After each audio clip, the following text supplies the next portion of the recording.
பிடிச்சது அன்னைக்குன்னு ஒரு படம் எடுக்கல இளையராஜா தெரியுமா இருக்காது. உடனே அந்த பையன் டேரக்ட் போய் நேராக போயிருக்காங்க. இளையராஜா போய் இளையராஜா ஒரே அறை. இளையராஜாவுக்கு எந்த சூழ்நிலையும் அவருக்கு ஒரு சல்லி பைசாவோட உரிமை கிடையாது. ஒன்லி அப்பேற்பட்ட இளையராஜா ஒரு சின்ன விஷயம் தப்பு பண்ணதுனால தான் இன்றைக்கி வைரல் ஆகுது. காரணம் கிடைச்சது சத்தியம். நீங்கள் நாளை இளையராஜாவே கேட்கலாம், இல்லை கங்கையம்மனை கேட்கலாம், எல்லாம் உயிரோடு தான் இருக்காங்க. செயினை 10 பவுன் எடுக்கும்போது இளையராஜா அழுந்திருக்காரு. எம்ஜிஆர் போட்டது யாரும் போய் இளையராஜா போய் காய்ச்சி விடல. அவர் இதுமாரி குறி சொல்கிற மாதிரி நிற்கும். நம்ம வைரமுத்திர போய் கேளுங்க, இல்லை இல்லை இருக்க அத்தனை ஏவிஎம் சரவண்ட போய் கேளுங்க, இல்லை ஆர்பி சவுத்திட்டு கேளுங்க, யாரெல்லாம் இருக்கா கேஸ் ஆகும். என்னன்னா இளையராஜா இசைக்கு மட்டும்தான் ஞானி தவிர.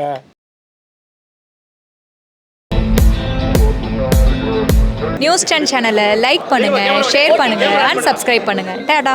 சொல்லுங்க. பயங்கர ட்ரெண்ட் ஆகிட்டு இருக்கு. ஆமாம், உண்மையை சொல்லட்டுமா? வைரமுத்து வரிகளுக்கு பெரிய ஆளாக பேசிகிட்டு இருக்காரு. இளையராஜா மியூசிக்னு பெரிய ஆளாக பேசிகிட்டு இருக்காரு.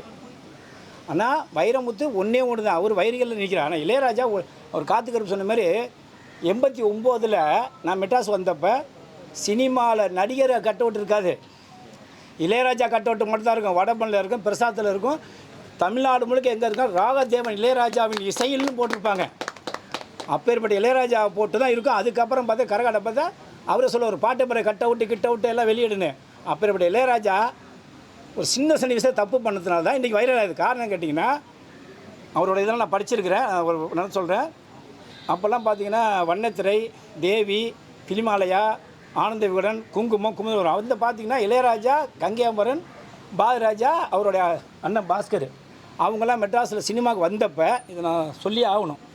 அப்போ வந்தப்போ அமாவாசை வந்து சேத்துப்பட்டில் 2 பேர் சமையல் சாப்பாடு போடுவாங்க. அமாவாசை அன்றைக்கி மட்டும் விருந்தாடி வந்து யாராக வந்தால் 2 பேருக்கு போடுவாங்களாம். இது நடந்த உண்மை. நான் படித்தேன் புக்கில், நான் நேரடியான இளையராஜாவோட இல்லை.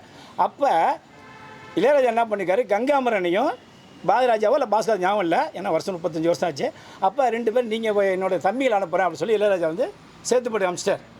அப்போ இவங்க என்ன பண்ணியிருக்காங்க, இங்கேருந்து சேத்துப்பட்டு போயிருக்காங்க. அப்போ டிக்கெட் 50 பைசா அந்த மோஸ்ட் பேருக்கு. அடுத்து போய் நேராக சேத்துப்பட்டு போகும்போது அங்கே அமாவாசைக்கு சாப்பாடு 2 பேர் இவங்க வர சொல்லிட்டாங்க இளையராஜா ஆளுங்களை. வர சொன்னப்போ அவங்க வீட்டுக்கு 2 பேர் விருந்தாடி வந்துட்டாங்களாம். யார் வீட்டுக்கு?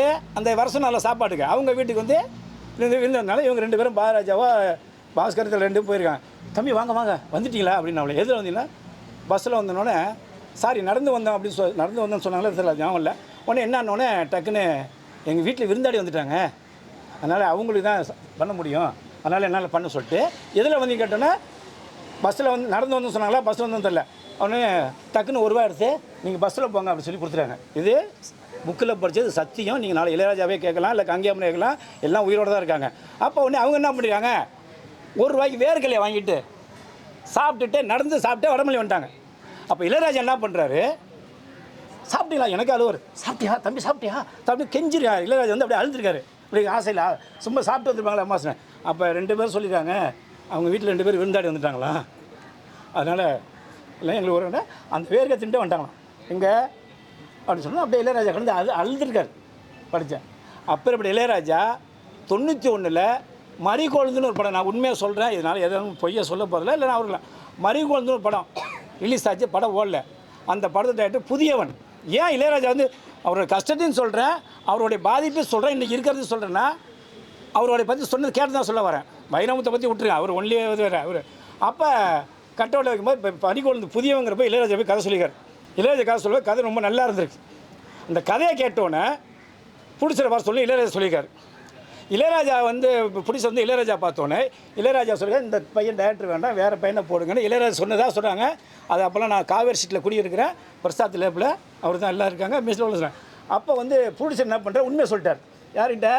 டேரக்டர். அப்போ இளையராஜா வந்து உங்களை ஒன்றை போட வேறு டேரக்டர் நான் சொல்கிறேன்னு சொல்லிட்டாரு அப்படின்னு சொன்னோன்னே நேராக பையன் போய் அது உண்மையாங்கிறது தெரியும், நல்லா இந்த பையன் உடனே அந்த பையன் டேரக்டர் போய் நேராக போயிருக்காங்க. இளையராஜா வந்து போய் இளையராஜா ஒரே அறை இளையராஜா அடிச்சிட்டார். எப்போ 92 எல்லா மீடியாவுக்கு தெரியும், எல்லாத்துக்கும் எல்லாம் தெரியும். உடனே அண்ணோடனே வந்தார். அன்றைக்கி அதேமாரி இளையராஜா வீட்டில் ரைடு நடக்குது. இளையராஜா வீட்டில் ரைடு நடக்கும்போதே அப்போ வந்து 3 கோடி ரூபா எடுக்கிறாங்க. அப்போலாம் அப்போ உங்களுக்குலாம் இப்போ சினிமா பற்றி உங்களுக்கு தெரியும், அண்ணன் தெரியும், உங்களுக்கு தெரியாது, நீங்கள் வந்திருக்க மாட்டீங்க, அப்படி பிறந்திருக்க மாட்டீங்க. அப்போ இளையராஜா வீட்டில் 3 கோடி ரூபா ரைடு பண்ணுறாங்க. அப்போ அலைகள் ஓதிலன்னு ஒரு படம் ஓடிச்சில்ல, அது வந்து படம் எல்லாம் ஹிட் ஆனால் எம்ஜிஆர் 10 பவுன் நகை வந்து இளையராஜாவுக்கு போட்டிருக்காரு, செயின். அப்போ அதையும் சேர்த்து எடுத்துருக்காங்க. அப்போ எடுக்கும். இது எல்லாமே நான் புக்கில் படித்தேன், நான் கூடலாம் இல்லை, அது இன்னும் இதான் தப்பாக வேறு மாதிரியே போடுறேன், என்ன நடக்குது உண்மையை போடுறேன். அதே மாதிரி உடனே என்ன பண்ணுறேன், அந்த செயினை 10 பவுன் எடுக்கும்போது இளையராஜா அழுந்திருக்காரு, எம்ஜிஆர் போட்டது கொடுத்துருங்கண்ணே. எப்படி கொடுப்பாங்க?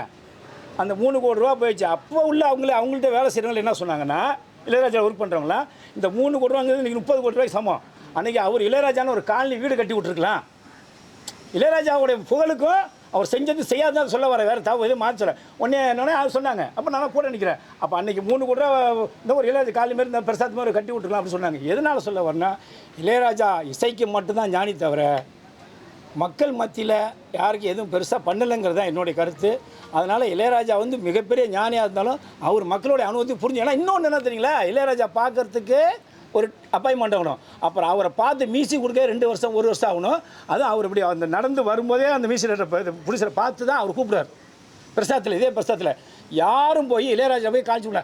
அவர் இதுமாரி குறி சொல்கிற மாரி நிற்கணும். நம்ம எப்படியே குறி சொல்கிற மாதிரி இளையராஜாவே நிற்கணும். இது வேணா வைரமுத்திர போய் கேளுங்க, இல்லை இதுக்கு அத்தனை ஏவிஎம் சரவண்ட போய் கேளுங்க, இல்லை ஆர்பி சவுத்ரி கேளுங்க, யார் யாரெல்லாம் இருக்கா கேஸ் என்னன்னா அவர் பார்வைப்பட்டு நின்று என்னையா வா அப்படி கூப்பிட்டு கொடுக்கணும். 2 வருஷம் 3 வருஷம் காத்து தான் இளையராஜா மியூசிக் பண்ணணும். அதனால் இளையராஜா பொறுத்த வரைக்கும் சினிமாவில் சூப்பர் ஸ்டார், பொருளாதாரத்தில் மக்கள் மத்தியில் அவர் எடுபடாத ஆள்.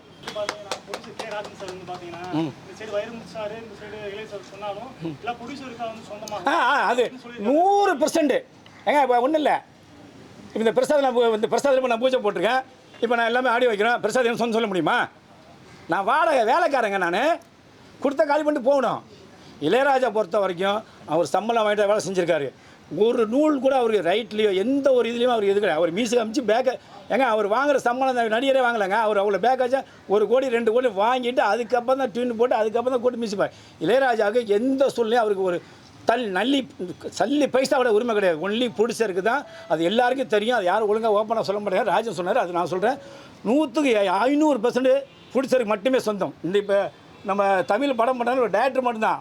அந்த பணம் எல்லாமே ப்ரொடியூசர் தான் சொந்தம். இவர் டேரக்டர்னா இவர் தனியாக அந்தந்த லாங்குவேஜில் போய் இவர் விற்றுக்கலாம், பண்ணிக்கலாம், அந்த காப்பி ரைட்ஸ் வந்து கொடுக்கலாம். தவிர இவர் வந்து உரிமை கொண்டாட முடியாது. ஏன்னா இவர் சம்பளம் தான் வேலை செய்கிறாரு. இவர் லைஃப் கொடுக்குறது இவர் தானேங்க. பிடிச்சது தானே இவருக்கு தமிழ் வழி கொடுக்குறாரு. அதேமாரி இளையராஜாவுக்கு பிடிச்செல்லாம் வாழ்க்கை கொடுத்தோம்னா இன்றைக்கி இளையராஜா இருக்கார், இன்னைக்கு எம்பியாக இருக்கார், உலகம் முழுக்க தெரியாது. அன்றைக்கி அந்த பிடிச்சது அன்றைக்கிலும் ஒரு படம் எடுக்கவில்லை இளையராஜா தெரியுமா இருக்காது? உரிமை கொண்டாட முடியுமா அவர்? இளையராஜா இவ்வளோ பெரிய ஆளாக இருந்தாலும் அறியாமையில் இருக்கிறாருன்னு தான் நான் சொல்லுவேன். அறியாமைங்கிறது அவர்கிட்ட இன்னும் இருக்குது. அவர் இன்னும் மாறல. உண்மை. அவர் மனசாட்சி பறையா கங்கியாமல் சொல்லியா எங்கள் அண்ணன் மனசு நல்ல வெக்கமா இல்லை மூணு உனக்கு அவங்கள போய் காசு கேட்குறேன். அதை பாரு யூடியூப் தடுங்க. இப்போ நேற்று நான் பார்த்தேன், வெக்கமா இல்லை அவங்க போய் காசு கேட்குறேன் உனக்கு என்ன இல்லை அப்படின்னாரு. இதை விட சொந்த தம்பி கூடமன் தம்பி என்னைக்கு அவர் சாப்பாடு போய் நடந்து வந்த தம்பியை பார்த்து அழுதவரே இன்றைக்கி அண்ணனை பார்த்து குறை சொல்கிறாங்க. இதுக்கு மேலே நான் என்ன சொல்ல முடியும்? Hi, this is Minna. Like, share, subscribe, News 10 Tamil.